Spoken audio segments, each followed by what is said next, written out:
My name is Dr. J Cardinell, and I try and offer a small group leader challenge each week. And this week, we're going to start talking about the book of Exodus. In our Explore the Bible curriculum, we're going to spend the next 3 months in Exodus and Leviticus. So I thought we would begin with an introduction to the books. You can find this similar information in the Explore the Bible Leader Guide and the Explore the Bible Commentary.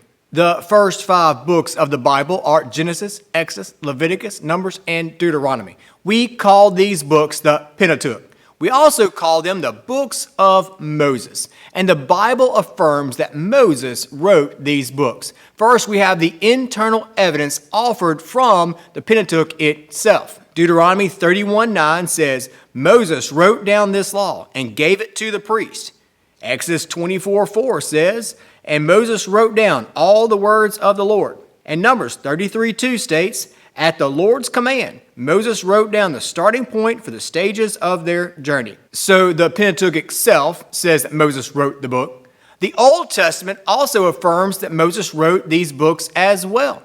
In Joshua 1:7-8, Kings 14:6, and Malachi 4:4.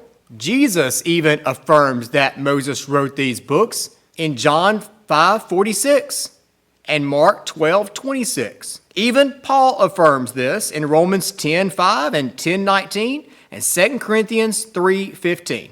So we have the author of the book. What about the date of its writing? Well, to determine that, we need to count backwards from a certain time in history. King Solomon came to power in 970 BC.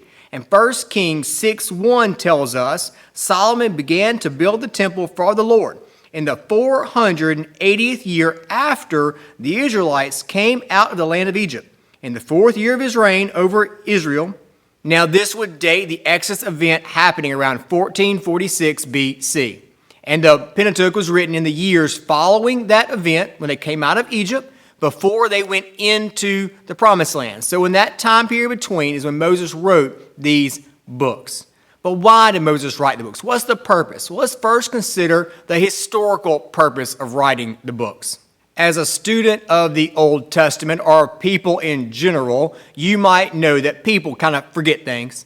After a few days, they forget stuff. After a few months, and after many, many years, people forget things. So Moses wrote these books so that people could remember what God did for the people as he brought them out of Egypt and set them on the path of becoming his people. Many, many years from now, people are going to forget what God did. And they're going to find these books, and they're going to read them, and they're going to go, oh, that's what God did? So there's a historical reason for that. There's also a spiritual reason for writing the book. The book of Exodus records that God brought the people out of bondage in Egypt.